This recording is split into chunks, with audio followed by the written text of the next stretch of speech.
오늘은 구약 성경에 나타난 하나님의 이름이라는 주제로 좀 나누고자 합니다. 여러분, 성경에 나타난 하나님의 이름이 중요한 까닭이 있어요. 이름은 어떤 사물의 존재나 성격을 외부적으로 나타나는 표현이잖아요. 따라서 어떤 사물이나 사람의 존재는 그 이름으로서 알려지고 또 불려지는 겁니다. 히브리 배경화에서 기록된 구약 성경에 등장하는 이름들은 그것이 가리키는 존재의 성격이나 특성을 뚜렷하게 나타내 보여주는 특성이 있어요. 나아가 사람의 경우 성경의 이름은 인격 자체와 동일시됩니다. 하나님의 경우에 있어서 동일해요. 하나님은 자신에게 스스로 부여하신 그 이름을 통해 당신의 존재 및 속성을 드러내 보이세요. 또 종종 그 이름을 하나님 자신과 동일시하기도 합니다. 우리 시편 68편 4절 하나님께 노래하며 그의 이름을 찬양하라. 하늘을 타고 광야에 향하시던 이를 위하여 대로를 수축하라. 그의 이름은 여호와이시니 그의 앞에서 뛰놀지어다. 따라서 하나님의 이름을 안다는 것은 하나님의 존재와 속성을 아는 거예요.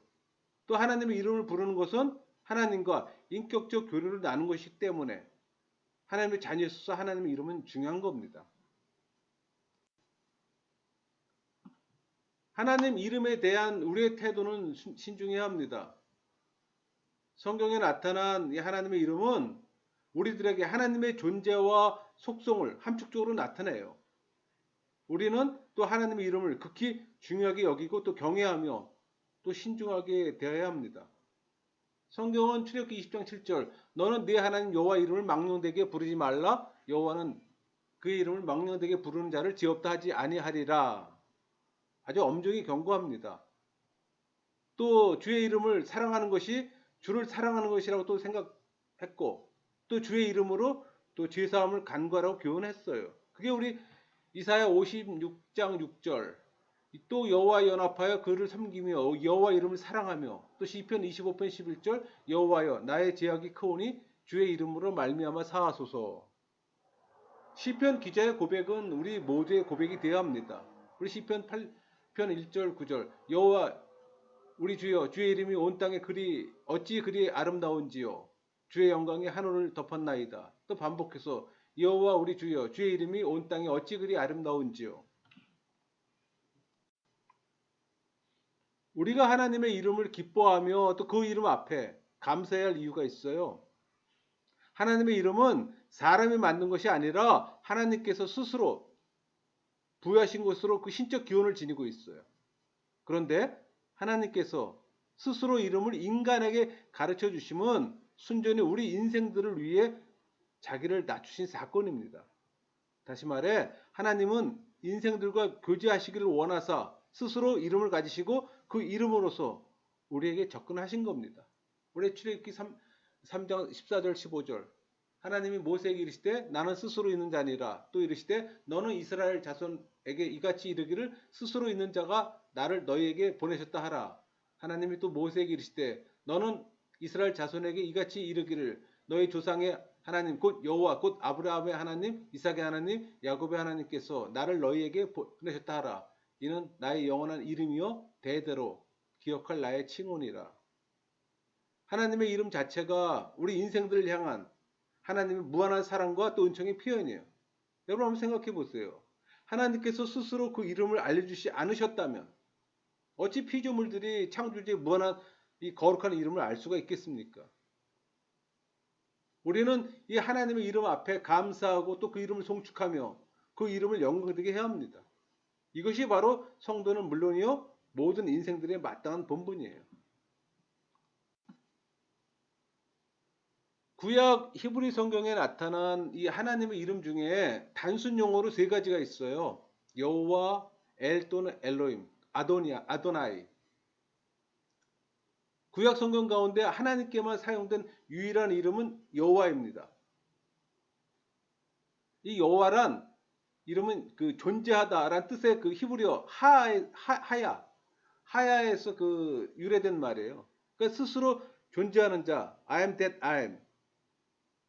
그러니까 곧 자존자, 라는 뜻을 지닙니다. 우리 출애굽기 3장 13절 14절 그 이름이 무엇이냐 하리니 내가 무엇이라고 그들에게 말하리까 하나님이 모세에게 이르시되 나는 스스로 있는 자이니라.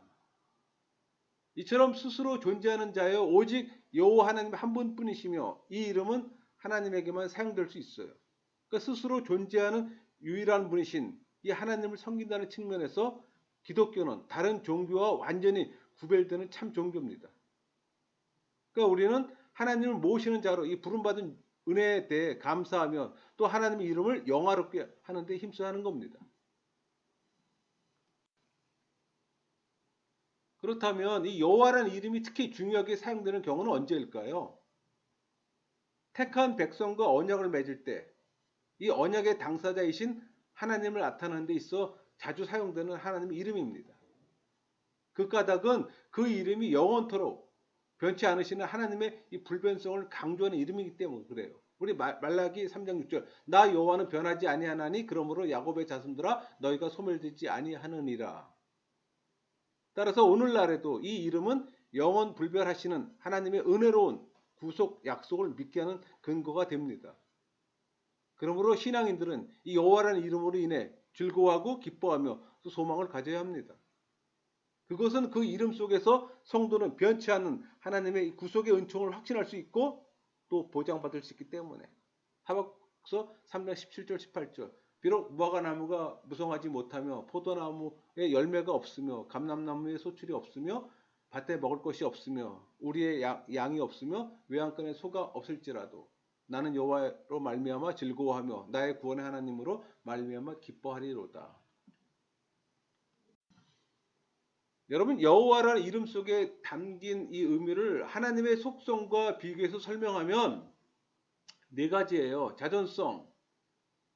이 말은 다른 모든 존재가 피조된 것과 달리 하나님께서는 홀로 스스로 계신 분이라는 사실을 보여줘요. 선제성. 창조된 피조물과 구별되게 하나님께서는 영원전부터 계신 분이라는 사실을 또 보여줍니다. 불변성. 스스로에게 존재 근거를 또 가짐으로 다른 피조물들과 달리 영원히 변치 않으세요. 또 신실성. 영원 불변하시는 하나님은 자기 백성과의 약속에 있어서도 절대 변치 않으시는 또 신실성을 가지고 있습니다. 오늘날 사용되는 여호와라는 이름은 어떻게 유래되었을까요?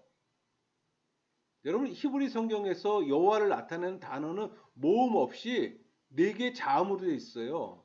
옅, 헷, 왓, 헷 이렇게 구성되어 있는 거예요. 그런데 유대인들은 이 출애굽기 20장 7절, 레위기 24장 16절 너는 내 하나님 여호와 이름을 망령되게 부르지 말라 여호와 이름을 모독하면 그는 반드시 죽일지니 여기에 근거에 하나님의 이름을 지극히 거룩하게 여겨 경외와 두려움으로 인해 이 이름을 함부로 부르지 않았어요.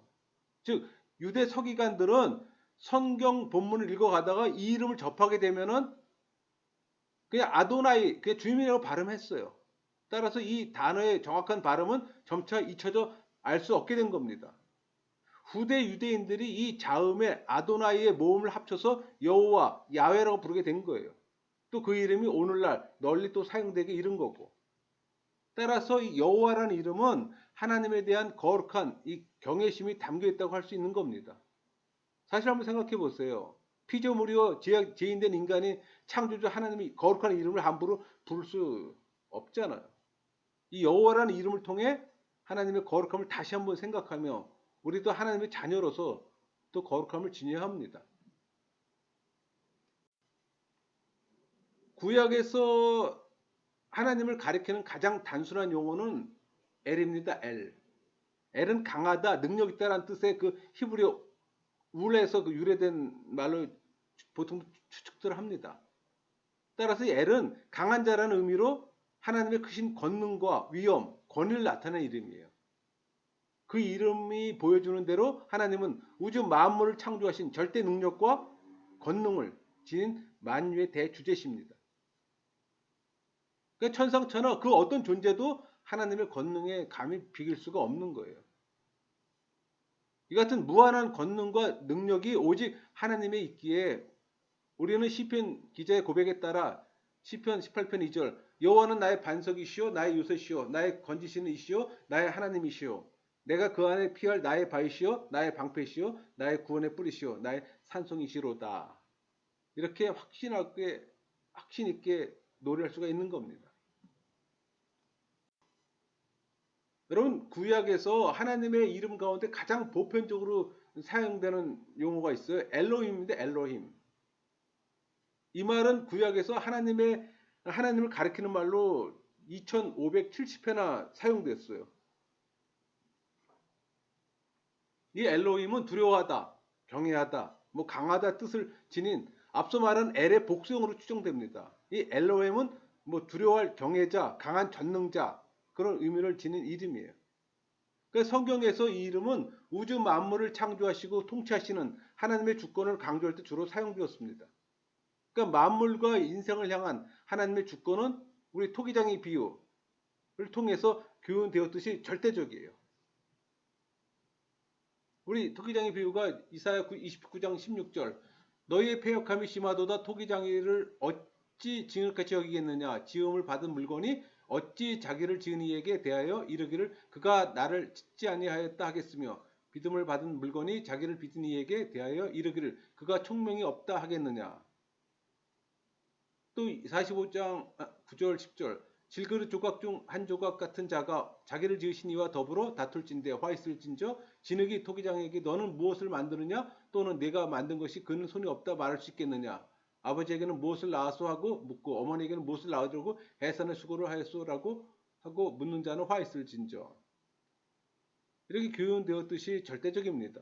그러니까 능력과 위엄과 권위가 있어 하나님은 다른 그 무엇에도 비교될 수 없는 전능자세요. 그 엘로힘은 바로 이 사실을 우리들에게 계시해주는 하나님의 영광스러운 이름이에요. 우리가 하나님이라고 부를 때는 우리 마음속에는 그에 합당한 경외와 또 존경이 마땅히 깃들어 있어야 합니다. 어찌 인생들이 전능자이신 창조주 이름을 그냥 아무런 생각 없이 부를 수 있겠습니까? 여러분 엘로힘이란 이 하나님의 이름이 복수형이잖아요. 왜 복수형일까요? 여기서 여기에 대한 그 학자들의 다양한 견해들이 있어요. 그렇지만 대략 세 가지 견해가 좀 설득 있는 견해로 생각됩니다.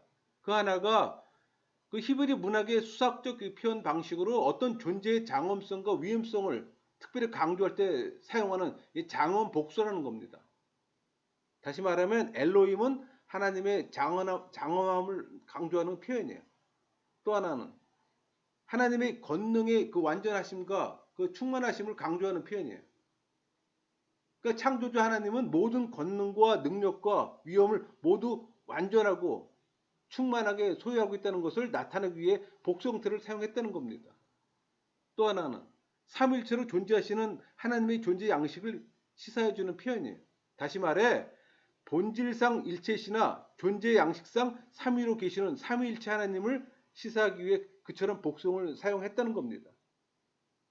이 세 가지 견해는 모두 나름대로 타당성을 지닙니다. 무엇이 진실인지 쉽게 알 수는 없어요. 이 중 어느 한 견해만 취하기보다는 종합해 취하는 것이 바른 방법입니다.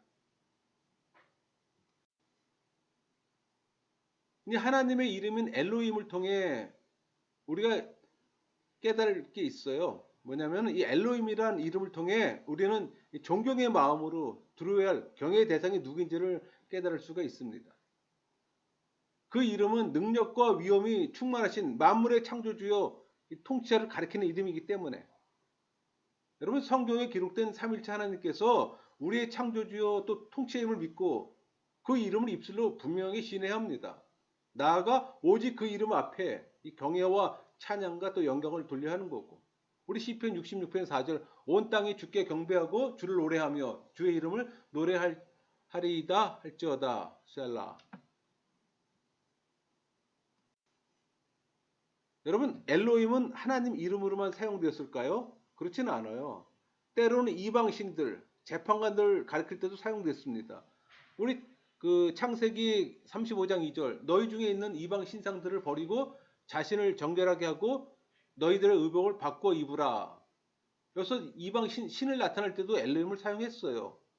또 우리 그 출애굽기 12장 2절 애굽 땅에 있는 모든 처음 난 것을 다 치고 애굽의 모든 신을 내가 심판하리다. 나는 여호와라. 여기서도 지금 애굽의 신을 할 때도 엘로힘을 썼습니다. 또 출애굽기 21장 6절 상전이 그를 데리고 재판장에게로 갈 것이요. 여기서 재판장을 가리킬 때도 엘로힘을 썼어요. 이는 당시 사람들이 이방 신들과 이 재판관들도 두려워할 대상이며 또 강한 존재를 인식했기 때문이에요. 그러나 이방 신은 거짓이잖아요.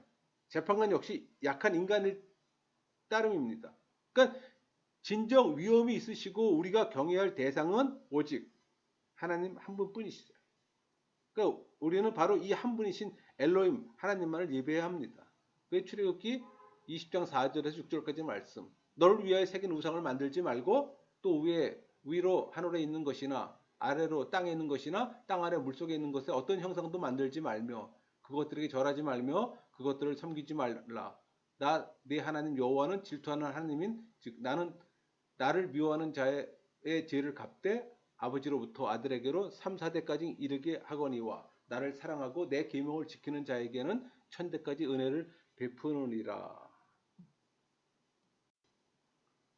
또 하나님의 이름인 아도나이. 이 아도나이는 재판하다, 통치하다라는 의미를 지닌 둔에서 그 파생된 재판관, 통치의 뜻을 지닌 이름이에요. 그러니까 아도나이라는 하나님의 이름은 오직 하나님께서 우주의 절대 통치자시며 만물의 최종 재판장이시고 또 만유의 참 주인님을 또 보여준다고 말할 수 있어요. 이 아도나이라는 하나님의 이름을 통해 우리가 깨달을 게 있어요. 이 인간들은 아도나이 즉 주 대신 하나님께 굴복해야 하며 또 그 뜻에 순종해야 함을 또 깨달을 수가 있는 겁니다. 그러니까 모든 피조물들은 그분의 종으로서 주인이신 하나님을 섬기고 또 그를 기뻐하고 또 즐거워하며 또 그분께 영광 돌려야 마땅하기 때문입니다. 우리 고린도서 10장 31절 그런즉 너희가 먹든지 마시든지 무엇을 하든지 다 하나님의 영광을 위하여 하라. 이 아도나이는 오직 하나님께서 우리 인생들의 참 주인 되심을 분명히 알려주는 하나님의 이름이에요. 그런데도 주위를 둘러보면 많은 사람들이 이 진리를 알지 못하고 엉뚱한 것을 자기 주인으로 알고 그것을 위해 섬기고 또 위하는 어리석은 광경을 볼 수가 있습니다. 로마서 1장 20절에서 25절까지 말씀.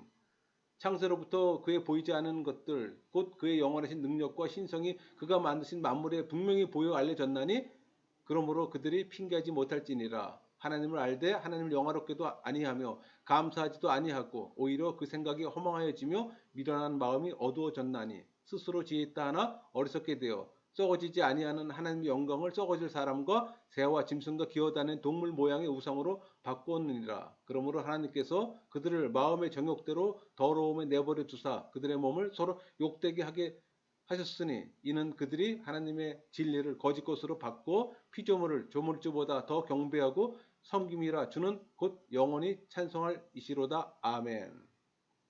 그런 자들은 자신이 어디로부터 와서 어디로 가며 또 자신의 주인이 누구인지도 모른 채 그냥 흑암 속에 헤매다 그냥 비참한 종말을 맞이할 뿐입니다.